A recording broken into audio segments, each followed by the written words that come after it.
Imagine a massive chunk of land breaking off and falling into the ocean, sending 100-foot waves washing over entire cities.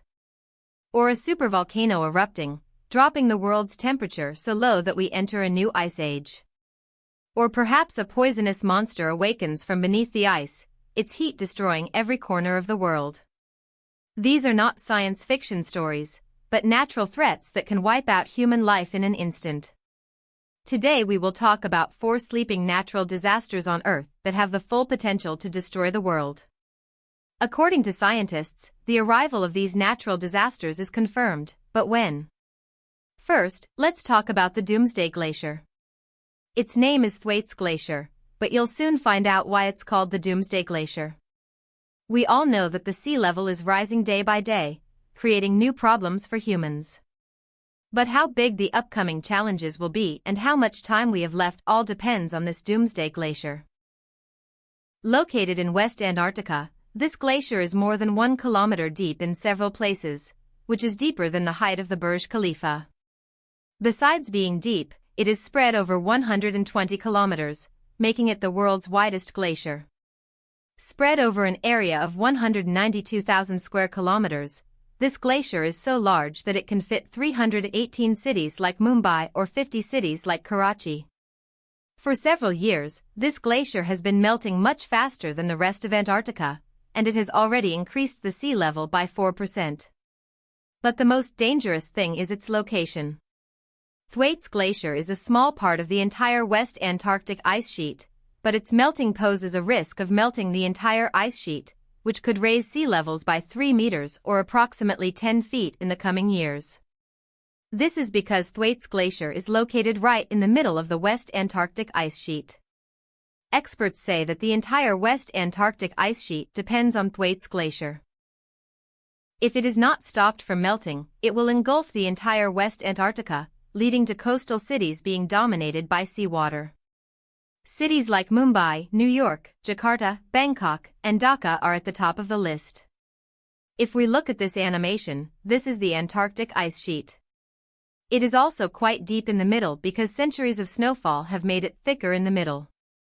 As it gets thicker in the middle due to its weight, glaciers are moving out towards the Antarctic Ocean. The glaciers that are moving out and have water underneath them are called ice shelves. Global warming is heating both water and air, due to which these ice shelves on both sides are also melting, but at different rates. Because in the east of Antarctica, the land level is above the ocean, water cannot reach the glaciers here, and the ice melts slowly. However, West Antarctica is different. Most of it is below sea level. This means that water can go under it, weaken it further, and melt it faster. This is why West Antarctica Port is considered the most important ice mass in the world regarding climate change. To understand it correctly, look at the survey map of the land beneath Antarctica. In the east, the land is above sea level, shown in red and yellow, while in the west, where the land is shown in blue, it is all below sea level. Especially this dark blue part is the lowest, and this is where the Doomsday Glacier is located. Currently, this ice shelf is hanging above the water, while the ocean water beneath it has hollowed it out. Every passing year, its pieces break off and mix into the ocean, and the ocean water continues to hollow it out from below.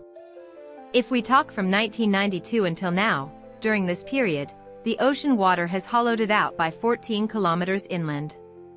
If things continue at this speed, the entire glacier will soon break off and fall into the Antarctic Ocean. Thwaites Glacier, which has already increased sea level by 4% in the last 30 years, will raise the level of all oceans by half a meter if it melts completely. This time may not be too far because researchers have already found a huge crack in the Doomsday Glacier, which can no longer be stopped. The question is not whether Thwaites Glacier will break or not, but when.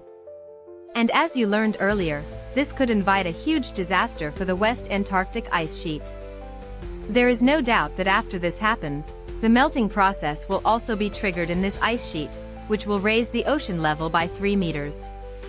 In such a situation, coastal cities will have to be evacuated suddenly. According to the Intergovernmental Panel on Climate Change survey, over 1 billion people currently live in the cities that will be affected.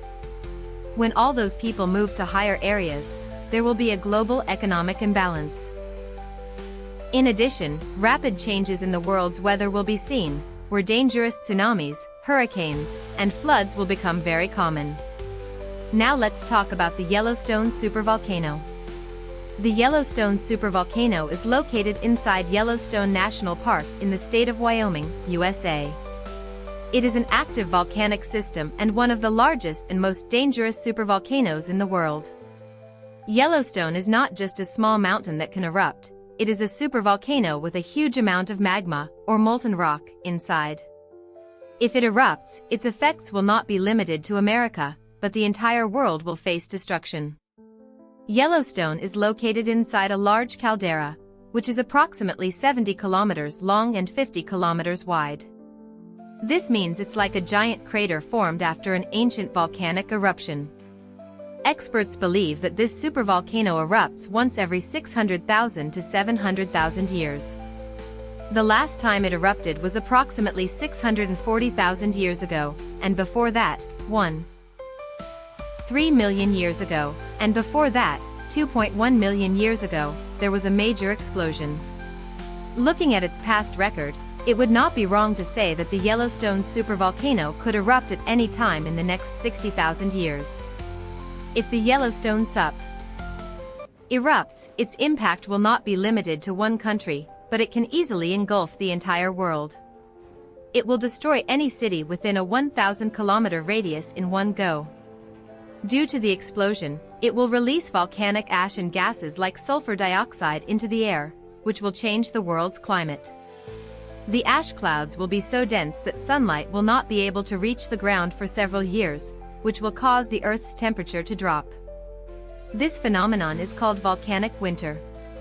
Crops will stop growing, and there will be food and drink shortages worldwide. Even those who survive will suffer from diseases. Due to the presence of sulfur dioxide in the atmosphere, rain will not fall in the form of water but as acid.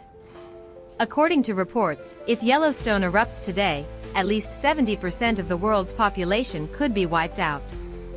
Now it's time for the Cumbre Vieja volcano.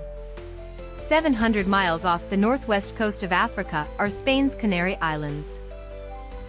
Here, the island named La Palma came into existence 4 million years ago due to the Cumbre Vieja volcano. This volcano is still active and can become a huge threat to the world. During the last 60 years, volcanic eruptions here have created a fault line, a crack, on this island, which can also be seen in Google Earth. This crack is located 6,000 feet above the sea. Scientists say that if a large eruption occurs, the damage from the flowing lava is one thing, but a large part of the island could fall into the sea. Geologists believe that if the fault line cracks completely, approximately 500 billion tons of rocks will slide into the ocean at a speed of 250 kilometers per hour. This landslide will cause the ocean water to splash up to about 1 kilometer, which will initiate a series of tsunamis that will affect every corner of the world. Experts have named this a mega tsunami. These waves will travel up to 4,000 miles in every direction of the ocean, severely affecting Europe, America, and Africa. Waves more than 100 feet high will completely disrupt the system not only in the ocean but also far inland in coastal cities. The La Palma volcano is a time bomb that can explode at any time, and its impact will not be limited to the Canary Islands but can affect the entire world. However, since the slope of this slide is towards the west, it is believed that the east coast of America, where Miami and Orlando are located, will be most affected. And if cities are not evacuated in time, the mega tsunami could claim millions of lives. And now finally, let's talk about permafrost. 11% of our world is permafrost ground, which means the part of the Earth whose temperature is below 0 degrees Celsius for all 12 months of the year.